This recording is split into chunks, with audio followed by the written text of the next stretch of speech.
नमस्कार। आज एक महत्त्वाची सूचना मी आपल्याला देण्यासाठी हा व्हिडिओ बनवत आहे। मुख्यमंत्री माझी लाडकी बहीण ही योजना माननीय मुख्यमंत्री यांनी अधिवेशनात पास करून घेतली। देवेंद्र फडणवीस, आदरणीय अजितदादा पवार यांच्या माध्यमातून पूर्ण महाराष्ट्रातल्या महिलांना एक शक्ती मिळण्याकरिता ही योजना राबवण्यात येत आहे। या योजनेची काही माहिती आपल्यापर्यंत पुरवण्याचा मी प्रयत्न करतोय। माहिती नीट समजून घ्यावी, कुठली गडबड फॉर्म भरताना करू नये। अजून ऑनलाईन साइट चालू झालेली नाहीये, त्याच्या अगोदर आपण सर्व कागदपत्रे आपले जमा करून तयार करून ठेवावे, याकरिता हा व्हिडिओ मी बनवत आहे। तर कागदपत्राची पूर्तता ही काय काय डॉक्युमेंट्स लागणार आहे ही जी माहिती मी आपल्याला या व्हिडिओ मार्फत देत आहे।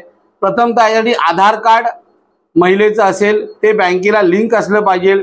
मोबाईल नंबर हा बँकेला लिंक असला पाहिजे।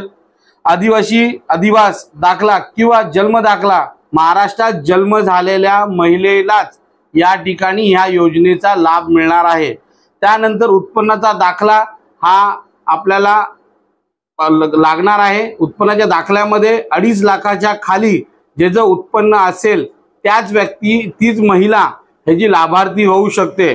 बँकेचे पासबुकचं पहिलं पान ह्याचं झेरॉक्स आणि एक फोटो हे कंपल्सरी लागणार आहे। तर काही दिवसाने तहसीलदारमध्ये खूप गर्दी होणार आहे, तरी त्याच्या अगोदर आपण या सगळे डॉक्युमेंट्स पूर्तता करून ठेवले असता आपण ज्यावेळेस ऑनलाईन साइट चालू होईल त्या ठिकाणी आपण हा फॉर्म आपल्या भारतीय जनता पार्टीच्या कार्यालयात, ज्या ठिकाणी माझे भारतीय जनता पार्टीचे कार्यालय असतील त्या ठिकाणी हा फॉर्म भरण्याची प्रक्रिया सुरू असेल। आपण सगळ्यांनी जी नोंद घ्यावी आणि याकरिता सरकारी जॉबला